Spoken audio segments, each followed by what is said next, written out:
Hello, everyone. Thank you for sticking around for our Q&A. Once again, my name is Deidre, Special Programming Manager for the festival, and I welcome our CIFF46 Dream Maker Award-winning director, Chris Joynt.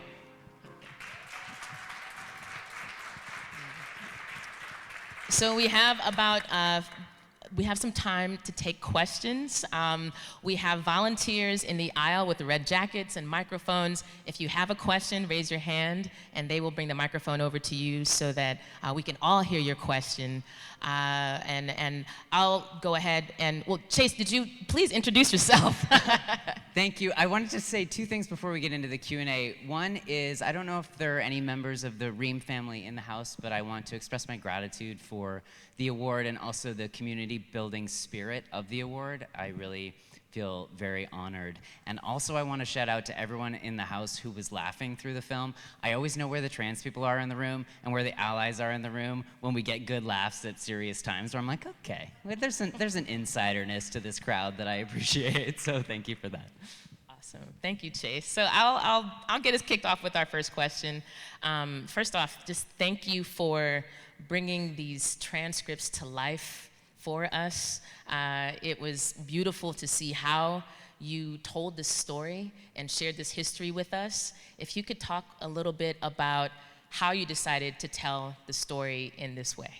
Yeah, absolutely. So when Kristen and I, true to the way we tell it in the film, yanked open this rusted old filing cabinet and found this treasure trove of transcripts, I was immediately filled with extraordinary excitement, and that feeling was very quickly replaced with dread, thinking, what are we going to do from this place? And it felt vulnerable, it felt ethically precarious, it felt non-consensual, all of these things, even though we understood that these were research subjects who had consented to being a part of these conversations, it felt like a kind of invasion of privacy. And so as we continued to sort of think about and trouble over the content of the transcripts, I was immediately overwhelmed by the connections between the questions that the doctors were asking these trans and gender nonconforming people and the ways in which those very same questions were being asked of people on the talk show circuit in the 1980s and the 1990s in particular. And so I was thinking, well, what happens when we sort of collapse these contexts of media and medicine, and how can we think about how power is operating? And from that place, it was very easy to imagine how we could collaborate with our friends and our peers and our colleagues to think together about the transcript. So it wasn't just me or Kristen sitting in a room saying, what are we gonna do? It was a team effort. What can we collectively do from this place? It was a beautiful way to tell the story, and just so engaging. It really did take me back to the days of like Sally Jesse Raphael and some of those talk shows. But now I'd love to welcome all of your questions. Any questions you may have for Chase. Again, just raise your hand. I see you in the back. Question in the back.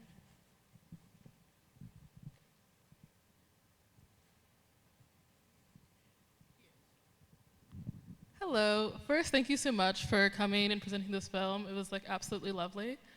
Second, archives are often fraught with these rusted shut boxes. So my question is about how you got to that place. So Agnes is a trans figure that people do know. So I'm kind of surprised that no one got there first. So can you talk to that a little bit? Thank you. I can't see your face, but I love this question. Thank you. I hope to see it in the future when we walk down out of these lights. It's a great question, and the majority of Garfinkel's we won't get too archive geeky here, but I'll answer your question. The majority of Garfinkel's papers are accessible at UCLA because UCLA went through his estate belongings after he died and took what they deemed to be most relevant. And I hope you can see my bunny ears, right? And because the drawer was rusted shut, we think, this is the story we're telling, that UCLA just didn't see them. And the strangeness of that reality is that had UCLA found the drawer and the transcripts, it's very likely that all of those patient files would have been redacted and put into a private patient box, because if you go to the UCLA collection, there are a number of boxes that are not available for public view. So we can think about all of the institutional and procedural and structural barriers to gaining access to this. And so it really was, I think, in some ways luck. And Kristen and I spent many years in the private archives of Garfinkel before they received enough money from a grant in Germany to start digitizing and making available some of the other contents of those boxes. That brings up a question for me as well. Now that you've brought additional attention and excitement around the archives, where do they live now, and are there plans to share them more widely or make them more widely available for research? Yeah, so there is a process by which a lot of these papers are being digitized and made available through the Garfinkel archives. We are also, and to the question in the back, we are by no means the only people who are in these archives or who are looking at this material, and I think there will be animated in a number of different ways. But one of the things that I always think about as it relates to this project, and to be perfectly frank, any archival project, is what do we imagine we're going to find when we get there? Is there a truth to be found there? I think that one of the things that we reflect on in this project in particular is the fact that we encounter these people in a very particular context where they are performing a version of themselves for a very particular reason. Does that mean that we understand the truth of them? I'm not sure. I mean, I don't think that that's the question we're answering or we're asking in the film. We're thinking about a concurrent set of questions about how we can come to know and find trans history in a way that's meaningful for those of us who are trying to live and survive today. You have a question up front? First of all, I would like to preface this by saying, it's okay. I want to preface this by saying, there's so many great movies to see.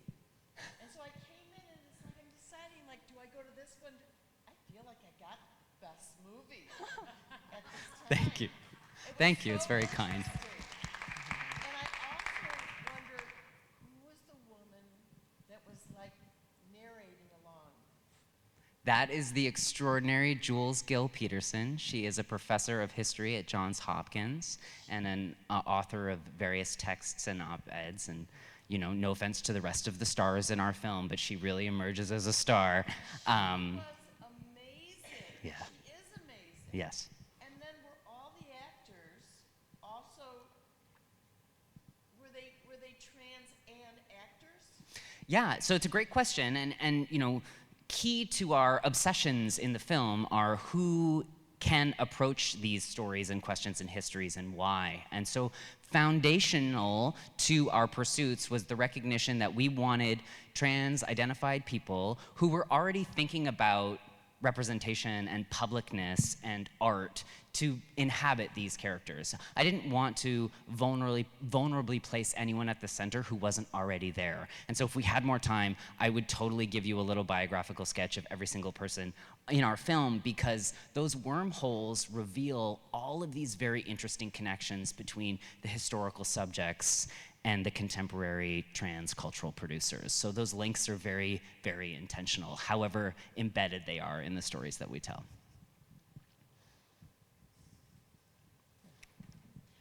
Please wait for them. Oh, we have a microphone? Okay. Sort We'll of get you going next back to, first of all, love the film. Thank you. And it was interesting hearing you talk about truth and how the individuals in these interviews were performing in a way that we all perform in public spaces or in that kind of situation. And I was wondering, it looked like in the movie that the development of which parts of the transcripts you wanted to perform and you wanted to bring to life felt almost like it might have been a collaborative experience between you and the actors and probably everyone else on set. So how did you go about choosing what parts of those transcripts you wanted to bring to life? Because that becomes sort of, for us, the audience, who those people are to us in the film. And we only get snippets of that, and I assume the transcripts are much more voluminous than what we see. So I'm interested in that process, and I guess how you think your decisions in which parts of the transcripts were performed shaped those people on the screen. Yeah, that's a really wonderful question. Thank you so much. So we obviously recorded much more of the transcripts than then exist in our final cut. And there's a kind of simple way to answer your question, which is to say we did our best to code the interviews around thematics, jobs, desire, medicalization, etc., because there was a way in which we could cross all of the subjects in the transcripts through those kind of thematic headings. But we're also following the leads of the questions that the researchers are asking. The researchers are also asking a routinized set of questions to every person that they're talking to. So in some ways, we followed that guide.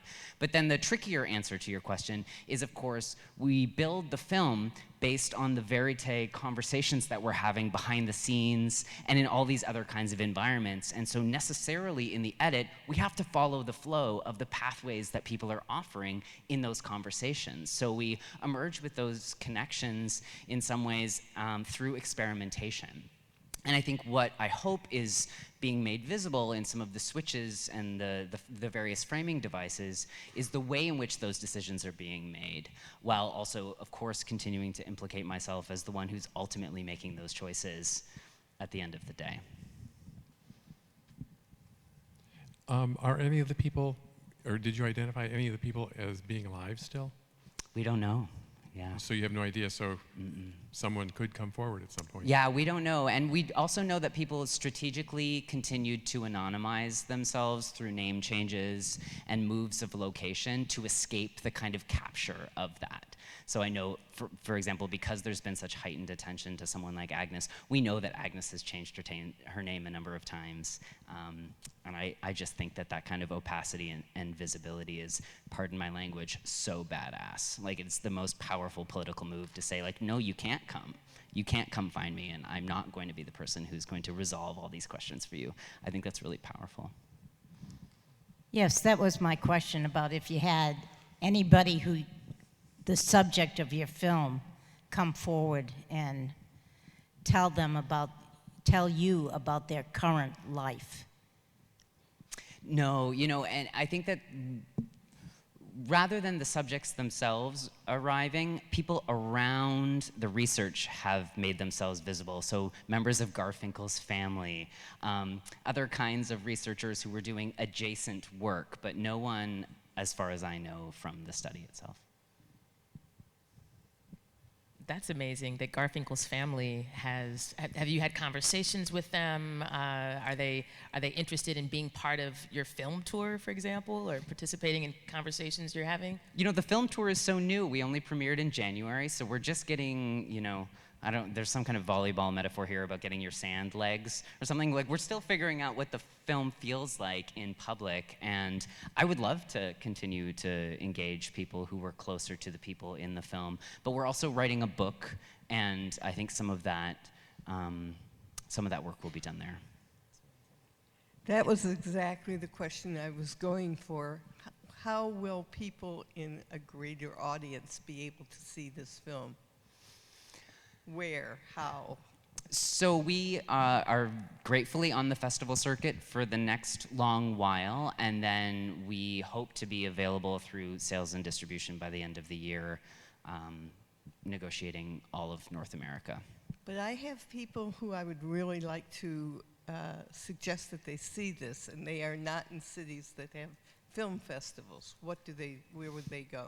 That's a great question. So FramingAgnes.com is a place where we are going to make as accessible as possible all of the ways to see the film, but I will state clearly that if you have people who need to see the film who can't otherwise see the film, we will make sure they see the film. So you can find me on the internet and send me an email, and we can make that happen.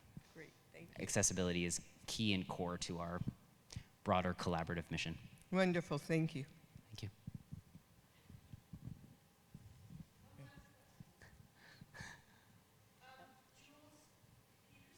Yes, Jules Gill Peterson.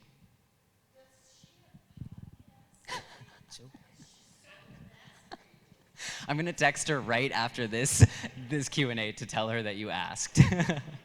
She's very findable on the internet. She definitely does do podcasts. She's written op-eds for the New York Times. She's a very easy Google away if you want to engage further. Yeah.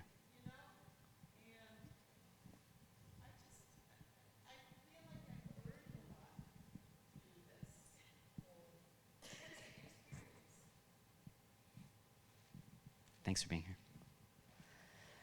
Thank you. Thank you so much. This was so special. I'm so excited. And I'm wondering, I just have to say that the costume design was immaculate, and just the attention to, detail, the historical specificity was really beautiful. So it's just a comment, not a question. Thank you so much, and I will say out loud the name of our costume designer, who is also our production designer, someone named Becca Blackwood, who's based in Montreal. And one of the things that I think really elevates the storytelling is Becca's intense obsession to that kind of detail, because it allows us to hold in those historical spaces when we're making all these other changes, when we're switching frames at quite a pace. I think that her production design, to your comment, is one of the reasons why we can hold people's attention, and I will communicate that compliment.